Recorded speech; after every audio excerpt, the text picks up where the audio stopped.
second. India have won the test match. India have won the series. They're going to get back for two.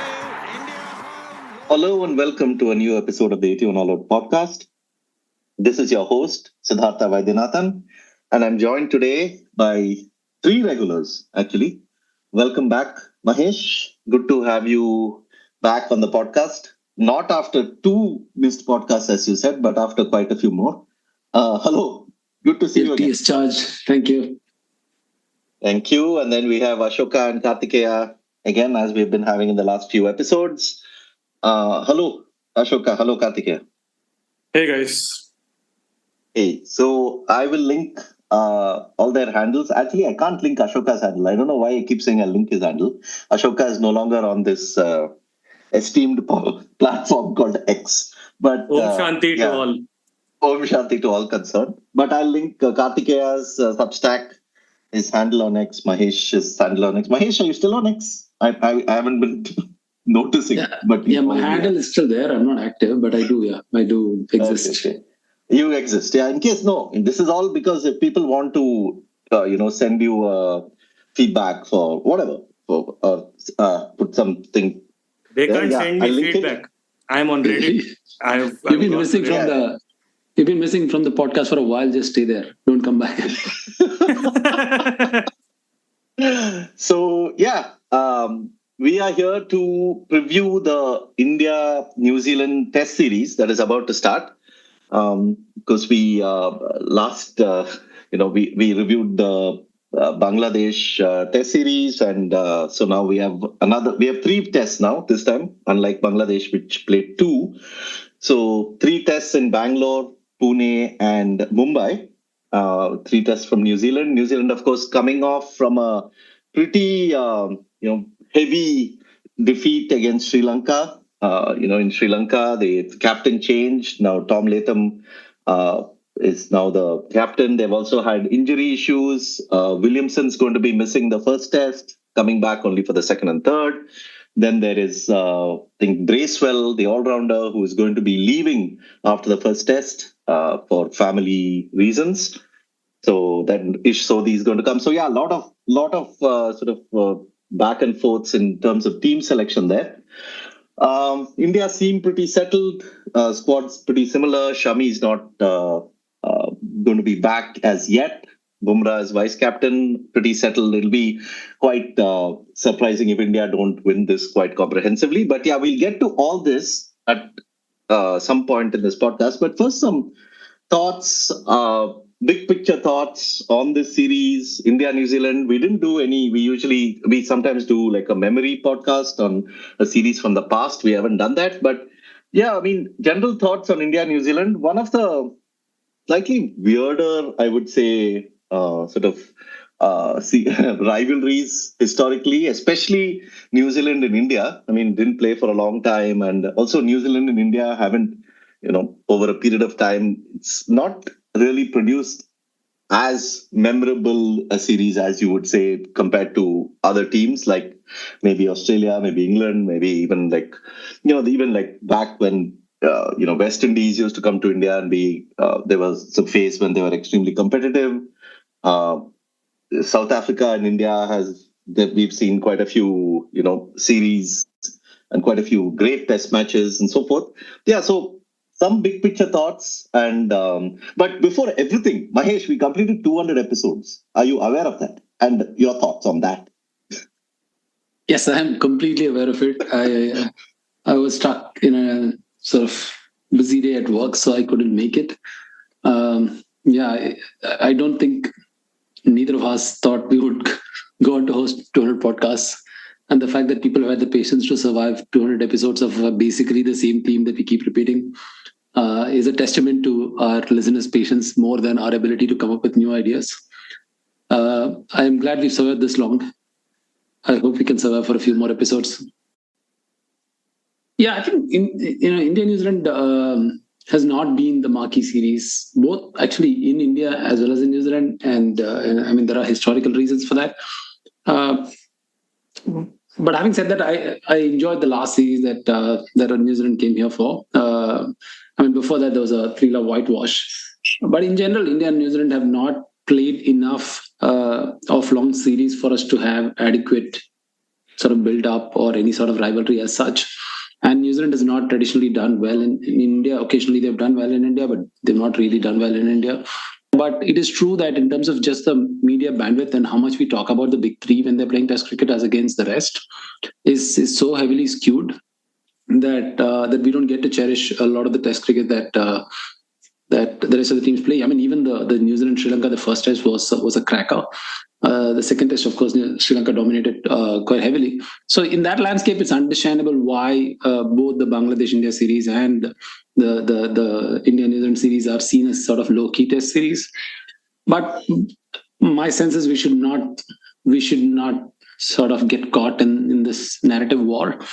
I mean, a test match is a test match. I mean, the India Bangladesh test match, I had as much fun watching it as most India Australia test matches. In fact, it was an extraordinary test match. The way India pulled off that win in the second test in about 2.5 days of full day's play was an extraordinary test match. So I don't think we should sort of concede too much ground to the fact that this is seen as a low-key series or low-key rivalry. I mean, if you look at the last series, Ajaz Patel took 10-4.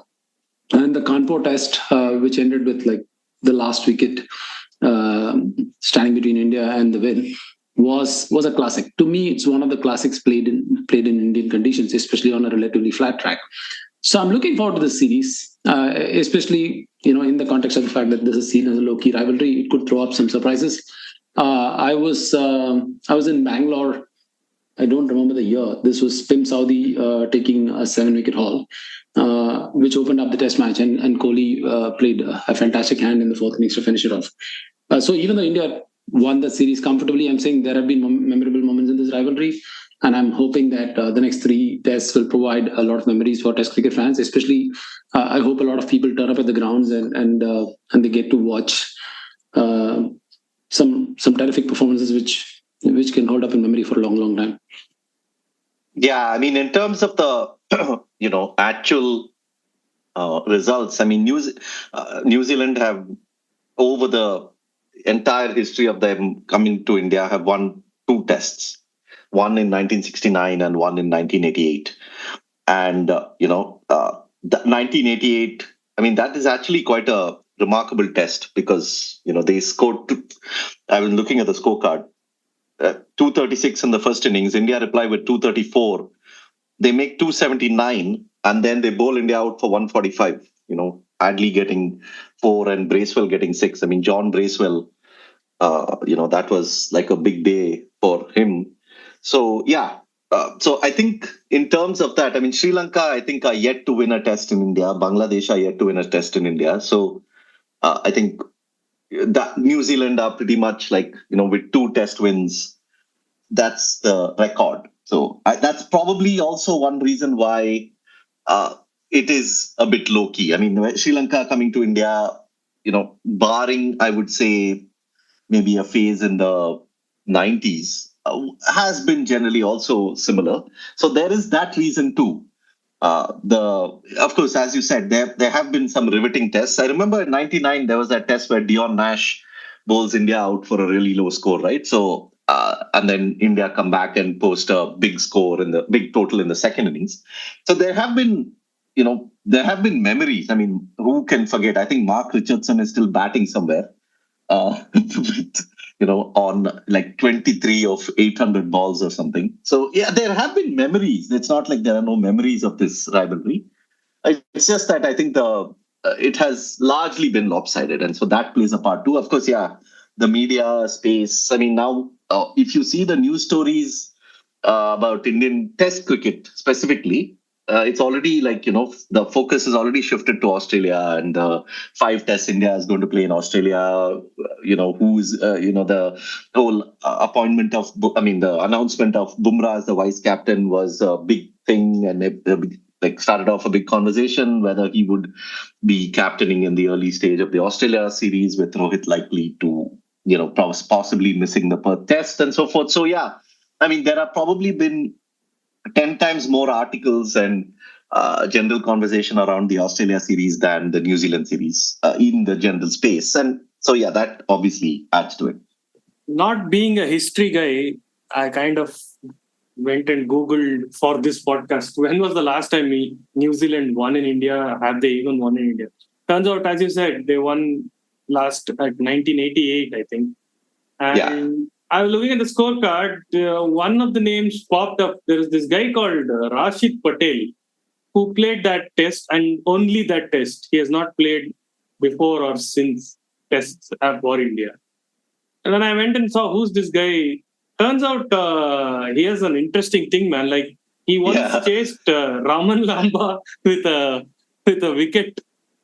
Yeah. So that Dilip, it's a famous Dilip Trophy game, incident in a Dilip Trophy game when he and Raman Lamba got into some sort of altercation, and this guy picked up a stump and rushed after him, and of course that became a photograph in next day's newspaper, and it became a major deal. And he was, severely penalized for that. Yeah, banned for 13 months, I think. So, more to where they are now recently, I think what has happened with New Zealand is that I think we are seeing the end of a great generation for them also. That bowling attack of Bolt, Saudi, Wagner,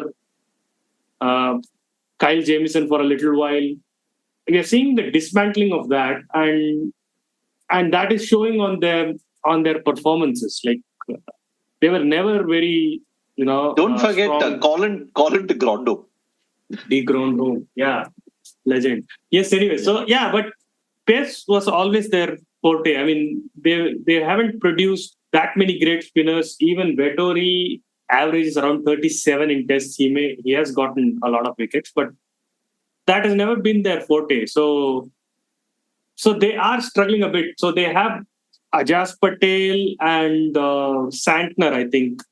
Ajaz Patel, Santner, and then Ish Sodhi is joining for the second test when Bracewell goes away. Yeah. But see, even Ish Sodhi, Bracewell, they are even trying Glenn Phillips as a bowling option, as a legit bowling option who goes like 20 overs. So it all showed in the Sri Lanka series. Like we can praise Kamindu Mendis because he has done some excellent batting the last few months. That is true. But also I was watching these two tests, and I mean, these guys, these New Zealand bowlers, spinners especially, they were missing their mark a lot, man. So that is not very, very good when you come to India. If you bowl one bad ball, or if you bowl too short, once an over, once 2 overs, you're not going to, it doesn't bode well for you. So, and also, I don't know what's wrong with their captaincy or how they think about this stuff, because they didn't play Matt Henry, who has had a good last few months for them. So they didn't play him. They played this other guy called Will O'Rourke. That guy is actually really good. Saudi, I think he has had a terrible last 2 years, and to make matters worse, they made him captain. So he became virtually undroppable. So they have a lot of problems coming into this series. I think the best bet that they can take is, have Ajaz Patel. If you want Santner, fine, or Ish Sodhi, that's fine as well. But go with only 2 spinners or 1 spinner. Make it pace heavy, because you're playing in Wankhede, a test. You're playing in Bangalore. Those pitches, they are not completely spin dominated. So you can have your best shot with your strength, which is pace bowling. So that is something that they can think of. I think they hope they think of it. Because if they're trying to match India with spin or trying to beat India with spin, I don't think that's going to be possible. I don't think India will give them that rank at Turner, so that, even Santner and Sodhi can match Ashwin and Jadeja. That is not going to happen, I guess. So if they trust their pace attack, and we might have a good contest, but generally they are in big trouble coming to India. This series is going to be very, very tough for them. Yeah, and I'm guessing the pitches, of course, they will help, but at the same time, India will also want to maximize their spin advantage. Unlike, say, with Bangladesh, where Bangladesh were coming with 3 really good spinners. So obviously the pitches they got was slightly different. But here, I'm imagining a little more helpful pitch for India's 2 or maybe 3 spinners. Yeah, Kartikeya, overall thoughts? It's generally been tough for them in the last 10 years in India. So in the 2000s, they played 5 tests in India and drew 4 of them. And in the last 10 years, I think they've drawn 1 of their tests in India, which is basically, and they've lost all of the others. So it's going to be pretty tough for them, I think. And the last time they played in India at Wankhede Stadium, they were bowled out for 62. So actually 62 and 167. Because like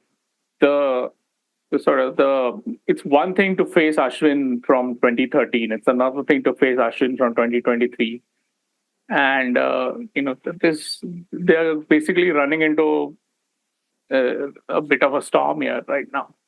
So yeah, it's going to be tough for them. But there are some good players. It should be a good series.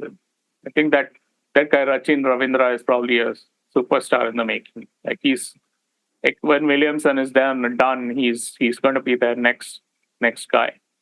I actually saw a lot of his 92 in the first test, man, against Sri Lanka.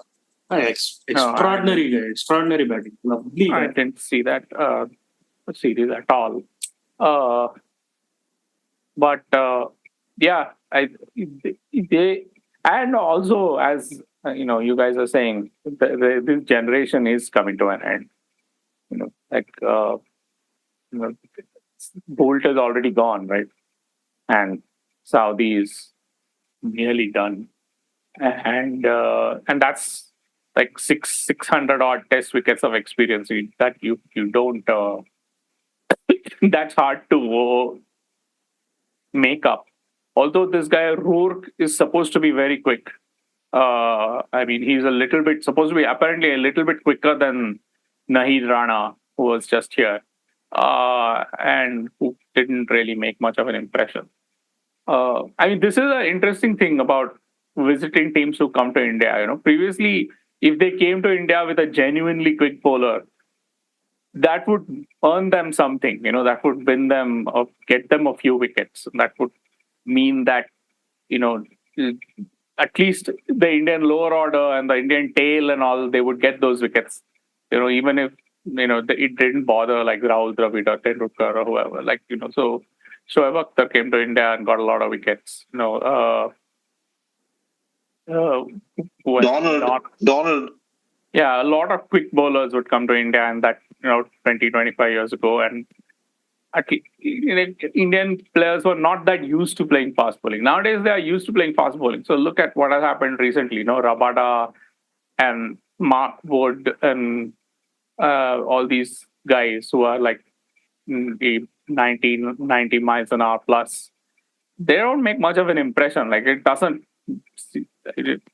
These guys are used to it. So that advantage that visiting teams used to have is gone in this era.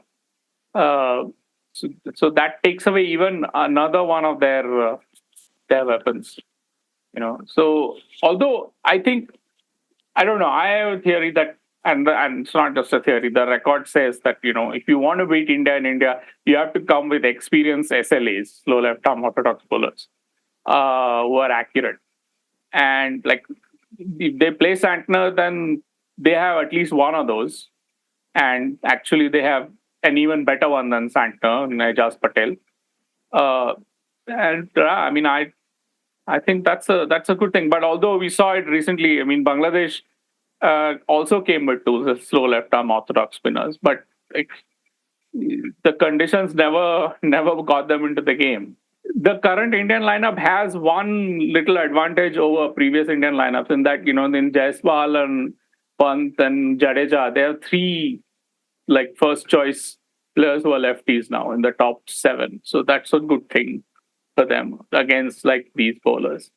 They do bring the off spinner into the game a little bit more, but at least that one threat is not that effective. I mean, the off spinner here is Glenn Phillips, man. I mean, quite part-time and not really... part-time, but I think Glenn Phillips, even though he's part-time, I think he's a little bit better than Root, Oh, yeah, possibly. So, but even then, you're right. He's not exactly Nathan Lyon, or Graham Swan or something like that. So, that's a big concern for them. I mean, the spin, there was a period when they played this really tall bowler called Will Somerville, quite a few years back. This was when they made it. No, last time only they played those Somerville and Patel.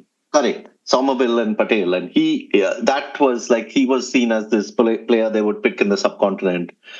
But then now it's it's basically Santner and Patel left arm. And then Sodhi hasn't, I always thought Sodhi was now full-on T20 specialist. Didn't realize that he's now, in the fray here.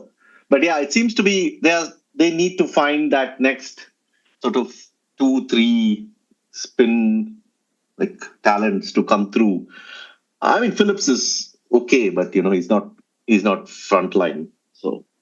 So anyway, you're right. But Ashoka, can you tell? I mean, I didn't watch much of that series. I did see a bit of the highlights, but most of those highlights were either Kamindu Mendis or Pravard Jayasuriya and that other guy De Silva. What is it? No, Paris. Bowling. Ramesh Paris. No, Paris. I just randomly said De Silva because every second, you throw a stone and you'll find a De Silva in the Sri Lankan team. De Silva or Mendes somewhere. Yeah. Talk a bit about that Rachin Ravindra innings because I was reading about it and seems quite extraordinary for him. Yeah. The proper look I had at Rachin Ravindra was at that World Cup, and there he was hammering, right? So I didn't know that the ODI World Cup. Yeah, the ODI World Cup. So I thought this guy's a good, and then he played for CSK and all that. So I thought this was a good, T20 addition, this guy. But I didn't know that he was such a, he's technically sound, dude. He knows, he's very sure of when to go back and when to go front. Something that, the other batters in the lineup struggled a lot.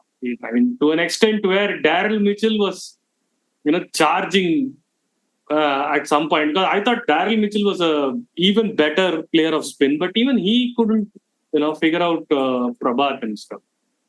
So that 92, and I also think that Blundell is a good find for New Zealand. Like, he's a very solid lower order bat.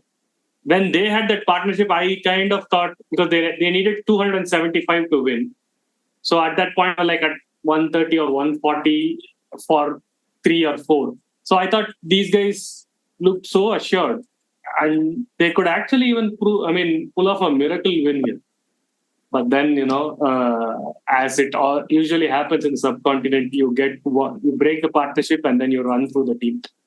But nevertheless, that 92 was like an amazing knockdown. Like I liked the way he cut the ball. He was like very late, but he nailed it. And calmly make his runs with conventional shots. So that is something that really impressed me.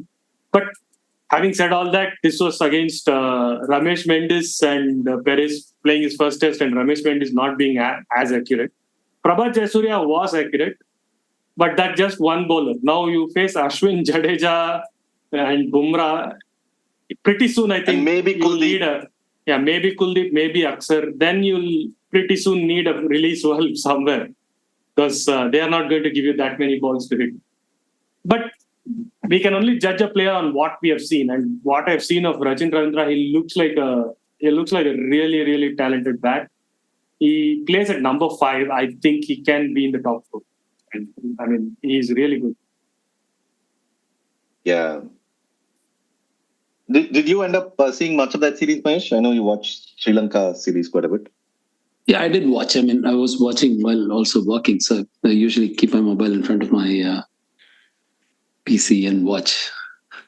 I can't believe I'm admitting this on a podcast. Should we delete this? No need, man.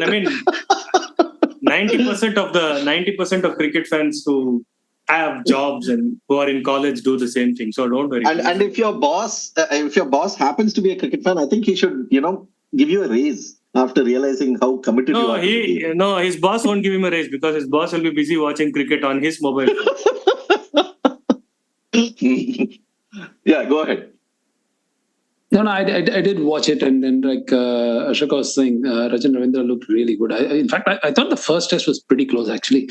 I know, after seeing the result of the second test, you feel like it was an absolute washout for New Zealand, but actually they had their moments, and I completely agree with both Kartikeya and Ashoka here that this New Zealand team is the post-peak New Zealand team. They are coming off their peak.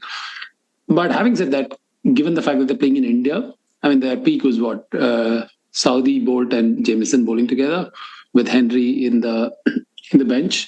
I don't think that is what is going to do the trick. What is going to do the trick for them is essentially they get And Wagner, man. Wagner was a... and Wagner, yeah, correct.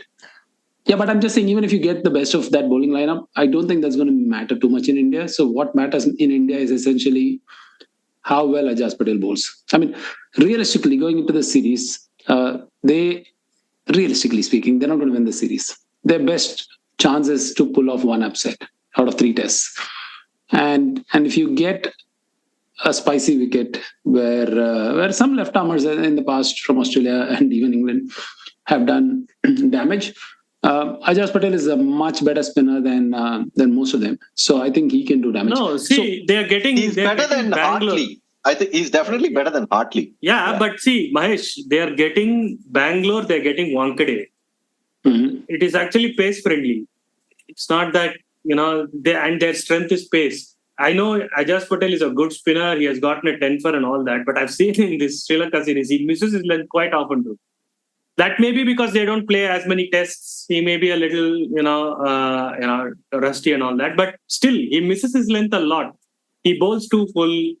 He bowls it short. I don't think he's quick. I am not saying Ajaz Patel holds the key if it's a 400, 450s or a first innings total. But if you're looking at a 150 all out, then Ajaz Patel has enough raw materials to run through India on a spicy wicket. I mean, he's got better raw materials than what is his name? The Pune guy. Who's the Pune guy? The Aussie left-armer. Steve O'Keefe can... Steve O'Keefe. Yeah, if he can get a 6-wicket haul, Ajaz Patel is way better than him on a wicket like that. Yeah, Pune, I don't know. Pune, they make it.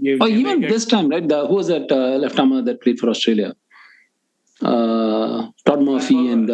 Kuhnemann. Todd Murphy and Kuhnemann. Kuhnemann, yeah. If Kuhnemann can have his day, Ajaz Patel is certainly capable of having his day on a wicket, which is probably not as conducive.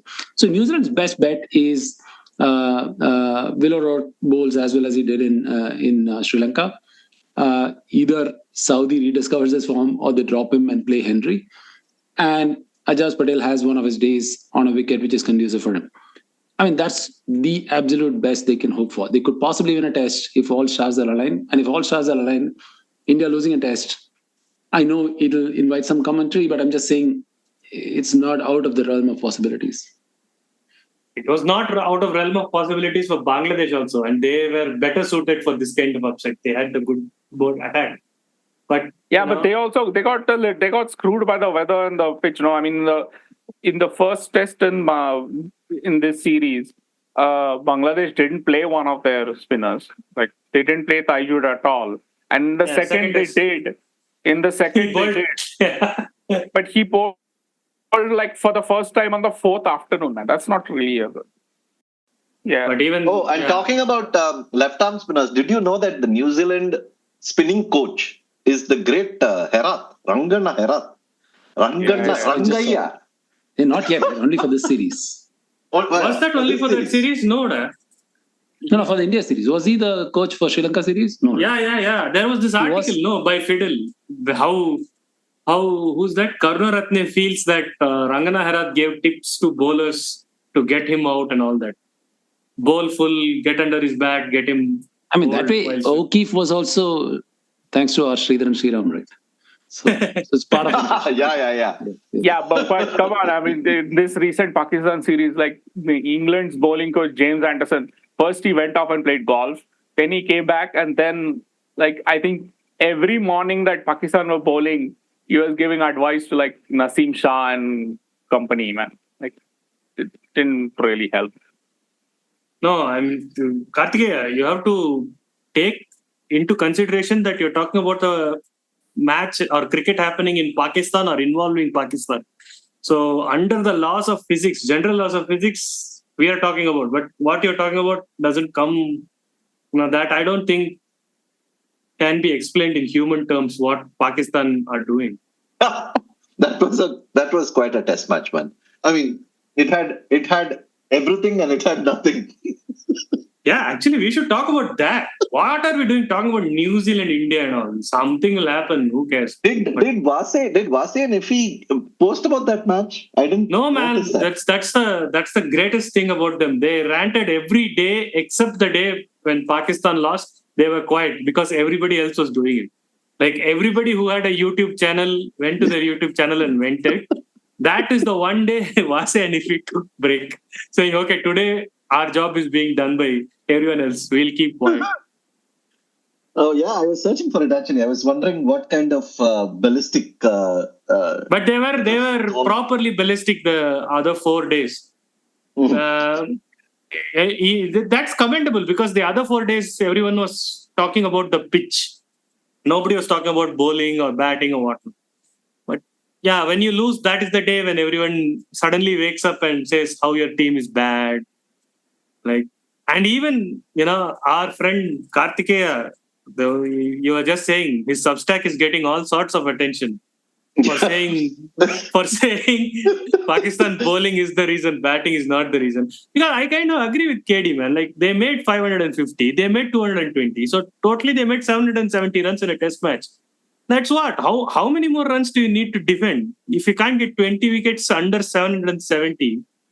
So that is an introspection that you need to. No, but the sort of the counter for that, and a rather weak counter, I must say, is that Pakistan should have just batted in the second innings and scored 300 for 2. Why they got all out? But if they can make 300 for 2, opposition can make 200 for 3. No, then Okay, that's a now, draw, right? Sidby has asked a very valid question. Now you have to admit two things: either that Pakistan batting failed, or that they choked under pressure. Now Kartikeya is in the spot of bother. You have to admit one of the two things. No, I will admit both things. They failed because they choked under pressure. So I connected both those things. It is a mindset issue. It is an issue, cultural issue. The scoreboard pressure got to them. Yeah, the scoreboard pressure got to them. See, tell me this. They have buckled under pressure. Tell me this: if the pitch was a road throughout, then why they score 500 and something in the first innings and then can't score even 300 in the second innings? See, this is why you cannot. This is by the way what I'm offering a very weak counter to Kartikeya is why you cannot say batting is irrelevant in tests. Kartikeya, please explain the word irrelevant. First of all, that seems to be getting under a lot of people's skins. Irrelevant is not relevant, man. That's Yeah, man, it's tedious. No, it's like the word fluke. No, that also people got upsets people. No, I mean, a fluke is an outcome which is significantly away from the expected outcome. No? Let's get to the precise point that upsets people. When you Dravid and Lakshman's partnership against Australia was a fluke, that upsets people. I don't know why. Yeah, but how often did they repeat that? I mean, it was a fluke. No, it was an outlier. They repeated that once in Australia, dude. Agarkar got 6 wickets in that match. I know. Twice is not a fluke. Twice is a era system. Twice is a trend. In an era with like road after road after road after road after road, they did it twice. Yeah, you actually posted that thing about the averages also, no? About how that era had the... Yeah, man. But that's not how many different ways can you post that record? Like for people, like before it will basically become like the standard received wisdom. It's like, but look, the relevance point is this. No, I mean, if you have like let's say you have, I mean, and this is not new, right? This is something which is also true about India. No, if you take the 8 or 9 best bats in India, right, and that's what the selectors are for, right? That the selectors are there to be able to identify like probables, right? So they are there to say that, okay, this guy is a test quality player, and this guy may not be a test quality player, right? And that's really their job. That's what their expertise is, to say who is a test player and who's not, or who could be a test player and who's not going to be, right? So, for instance, the Indian selectors have, and I think they're probably right about this. They've decided that Rishabh Pant is a test player when Sanju Samson is not, and they're probably right about it. Because Rishabh Pant is just a different class of player. It's a different level. I mean, in tests, I don't even think there is an argument here, man. I think the thing that comes in is why Samson doesn't make the shorter formats. Yeah, but which he is now. Yeah. Yeah, 5-6 years ago, there might have been a case, right? I mean, there was a choice to be made. And like the selector's art is to be able to tell, to be able to identify quality, It is not, I mean, if selection was a matter of picking on form, then you don't really need a test player to do that, right? And you can just look at the record, because the form is reflected in the record, right? But you have to, you want to identify quality. But the point is, even if you say that like there is a test player whose quality is to be like a 40 average player, let's say Ajinkya Rahane, let's use the most incendiary example possible here. So you say Ajinkya Rahane who is greater than Lakshman as per you. Whatever. Go for it. It doesn't matter, right? I mean, and you say Virat Kohli. Virat Kohli is 10 runs better than Ajinkya Rahane, right? Like it's like 38 and 48 or so, whatever it is. So roughly 20% better, right? Now, how many more test matches are you going to win if you have your batting lineup is 20% better? Not many. I mean, barely any, in fact. Whereas, how many more test matches are you going to win if your bowling attack is 20% better? No. Hold on. Just say, if you have a 50 plus average batsman and 40 plus average batsman, now say something about the bowling. The bowling is like on an average picking wickets at 30. Your average bowler, your average test class bowler averages 30, right? Okay. The average cost of a wicket in the 2000 in this century in Test cricket is I think about 30.6 or 31, somewhere around that, right? So that's what your average bowler does. Okay, now, so your bowler has 30 average. In this setup, all 5 bowlers 30. Okay, so they can get a test team out at 300. Now you have 50 average batsmen. Yeah. No. That's not how it works. No, it's not just that. It's like, look, the way cricket works is that runs are always to spare, no?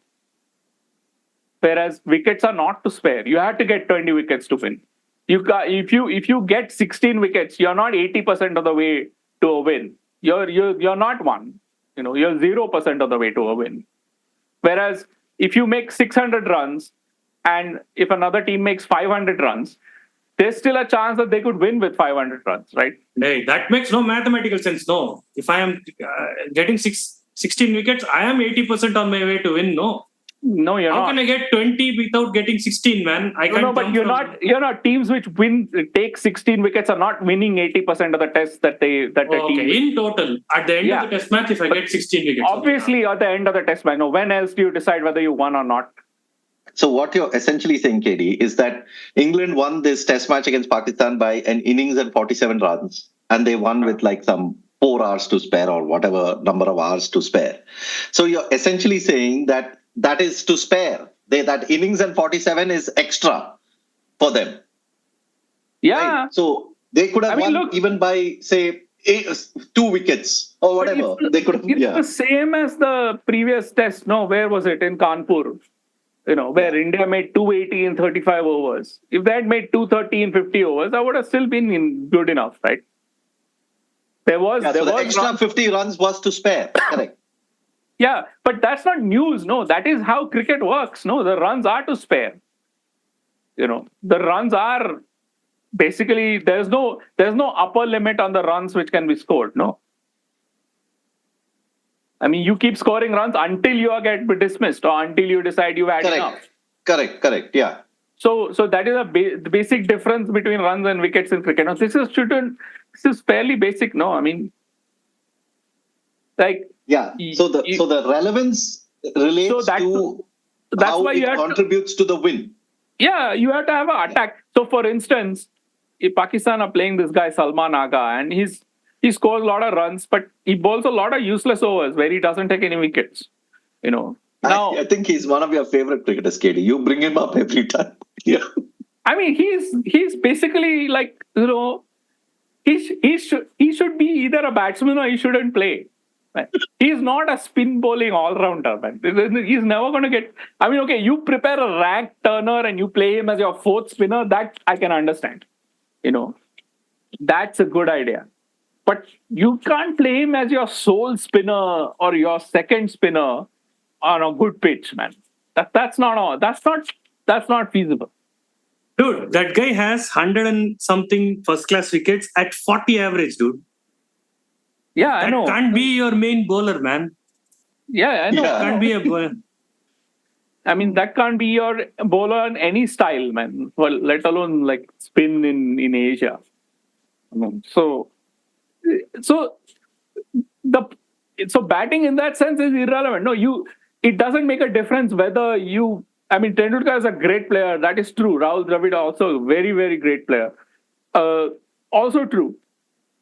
Steve Smith is a very, very great player. But relative to like the average test quality Indian bat who's played 40 tests or 50 tests, what is the additional, how many more test matches are you winning because you have Sachin Tendulkar instead of that average test player? Not many. How many more test matches are you winning because you have Jasprit Bumrah as opposed to, say, Zahir Khan? Like 200 or 300% more. That's the difference. Like it's just I didn't invent this. This is how the game is designed. It's actually mathematics. No, it's cricket. It's not mathematics. It is the way cricket is. If cricket was a different game, it would have different sets of rules. You would decide victory in different terms. And that bowling wouldn't matter so much. But it does. That is a fact. Now, I think the reason the word irrelevant upsets people so much, just like the word fluke upsets people so much, is not because of the word itself. It is because of like what is the general conventional wisdom about these things. And the conventional wisdom, in my view, is hopelessly biased in the favor of batting. Like we are the way cricket is described is so horribly batting centric, that it's not even like 60-40 in favor of batting. It's like more like 90-10 in favor of batting. Yeah, actually, in cricket conversations, bowling has been treated as irrelevant. That is the problem. Yeah, I mean, this whole thing is... Look at this test match. Look at this test match that Pakistan played. They gave 823 runs. Okay, 823. No, just imagine. What people want is that even if you say that batting and bowling are equally important, that itself is hopelessly, batting centric, and it is also like a terrible description of cricket. So you're not sort of the reason the word irrelevant upsets people is because it is accurate, but it is so far away from the... No, but KD, the reverse is true. Like when you say in T20, for instance, when you say the same thing about... cricket, no. Yeah, but in T20, you say the same thing about bowling, right? Yeah. I mean, you make a similar argument about bowling, but that also gets under people's nerves. Yeah, because in T20, what gets under people's nerves is also that, people think there are situations in which it's fine to push singles for 4 overs. And that those situations happen often enough that there should always be 2 or 3 players in the top order who play that way. But that's not true, no. Like...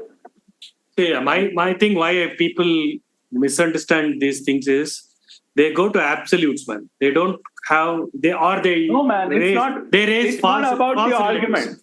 It is mostly. I'll tell you why. No, not because if you say batting is irrelevant, okay, and then bowling wins test matches, the first thing they go to is, so you're saying if I have like 5 Bumrah type or Bumrah skilled bowlers, for example, if I have 5 Bumrah type bowlers, and never lose a test match. Yeah, I can pick 6 batters from the road, like nobody with no experience in batting at all. I can go and ask them to hold a bat, and then I will win test matches more. If there are like you'll kill a lot of people. Yeah, but that is the no, really, literally, you will cause death. Correct, but that is true. But that is what, because now that sounds absurd. Therefore, your description sounds absurd. So that's the argument. But you can't start with 0, right? Like he's saying the value of Sachin over Rahane is not much. He's not saying the value of Sachin over Mahesh is not much. There's a world of difference between the two. The question of relevance is not about quality. The question of relevance is how much does that quality matter to winning, right? So being like, you take Steve Smith over, like, I don't know, Peter Handscomb. How many more test matches are Australia winning if they don't have that bowling attack? Not many. Barely any. I mean, look, I looked this up, right? India conceded 400 in the first innings of a test. I think 29 times in the 2000s when they had like Lakshman, Dravid, what's his name? Tendulkar and Sehwag, all 4 of them. What's his name? Just say what's his name to Sachin. Oh my God. I didn't recall the name, man. Like, this is the headline from this podcast. Okay, yeah. Go for it. So if you play those 4, then India conceded, and with those 4 playing, India conceded 400 in the first innings of a test. I think about 29 times. And they've still lost like 13 of those 29 test matches. It's not like, and they won, I think, 2 or something like that. And if you restrict that to like first innings, then I think it's 1-12, 1 win and 12 defeats. Whereas this current lot, who are apparently no good, they have 1 win and 8 defeats in, I think, like 17 or 18 test matches in the last 12 years. So it's not that much of a difference, man. It's not like those guys are like stopping you from losing test matches, like, and earning draws. They are not. There's not much they can do, on a wearing wicket on the 4th day or the 5th day. Like, there's not much anybody can do. Like, people are like going on about like Babar Azam in this test match. What? There's nothing much he could have done in against those balls. And one seemed away and the other seemed in. On another day, he would have got he would have got edges to both, or missed the away seamer and got an inside edge to the in-swing delivery in the first test, and nobody would have even remembered those balls. So it's no, and also how many tests really end in this sort of bat-a-thon draws these days? I mean, that era is gone long back. So yeah, it's not like you have teams batting, playing through and batting and drawing a test. Those are all gone. And plus you have the WTC. Bowling. Yeah, teams are playing more bowling. You have WTC. Their incentive for more points and less draws. Pitches are spicier than earlier eras. This was a road, but yeah. Generally. In general, the bowling depth is way higher than what it used to be for the median test team, right? I mean, not just the top 1 or 2 teams. Yeah, I mean, come on. Can you imagine any England team in the last 10 years playing Ronnie Irani as an all-rounder? No. I mean, generally, most teams, like there was a period when most teams had 2 good bowlers.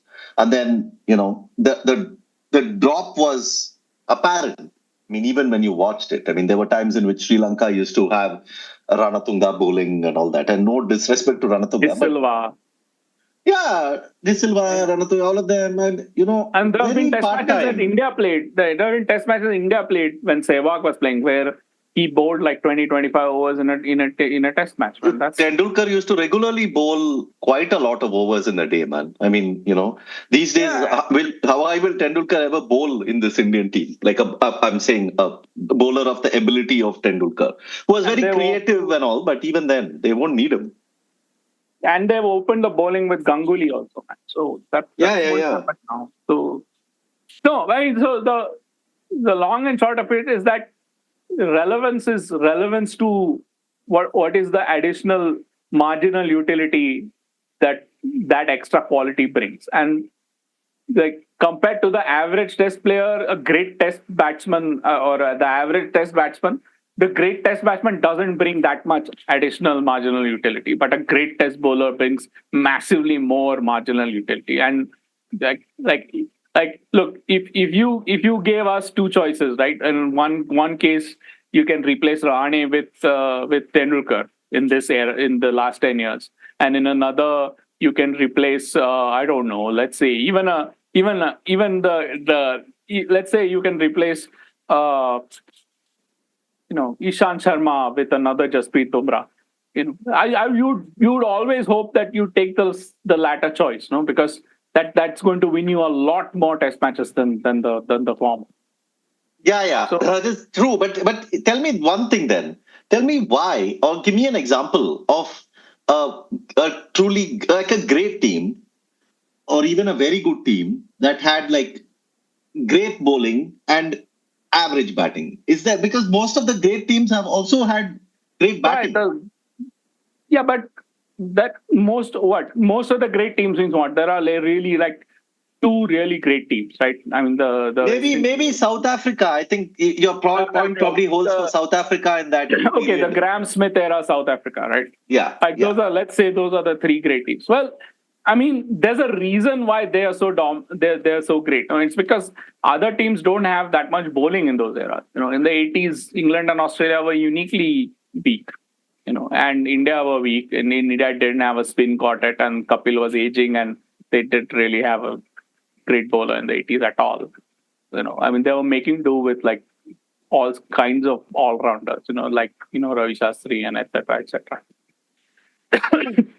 And the one great team in one great bowling attack in the 80s, apart from West Indies, was Pakistan, and West Indies didn't.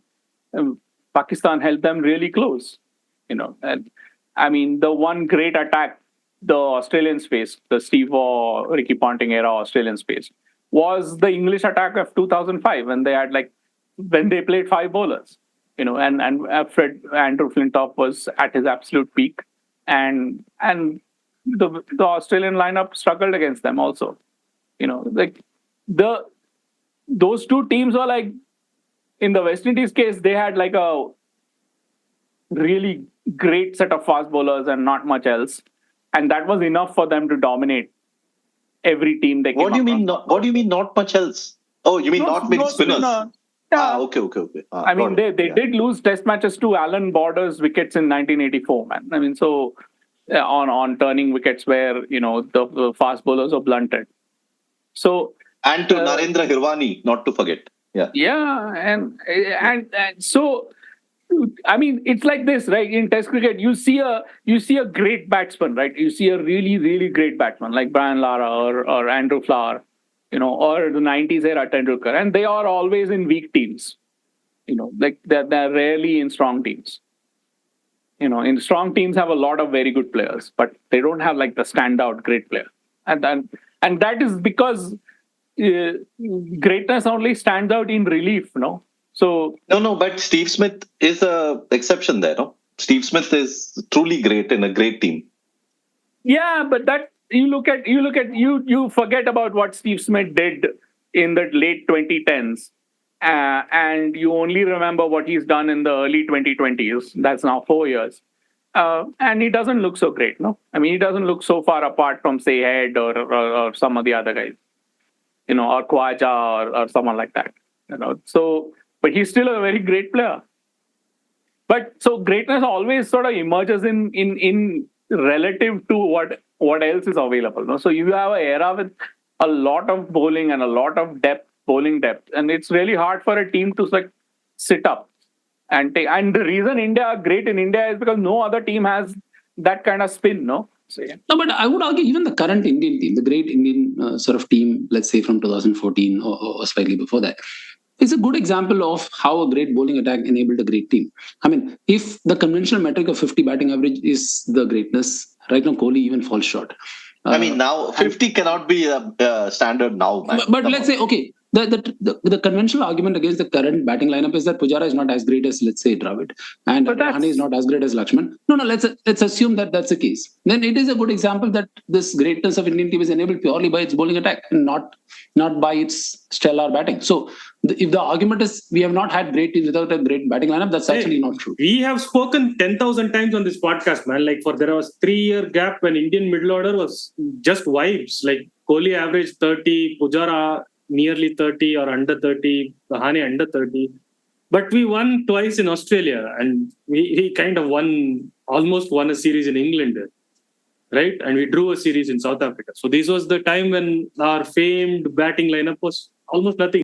The broader point is that, like, if you take like mature first class systems, right, and the top 7 or 8 teams, test playing nations do have mature first class systems, and you take like the 8 or 9 best batters at any given time from those systems, then out of those 8 or 9, there's not one set of 6 which is going to be significantly better than any other set of 6 that you can make from those 8 or 9, right?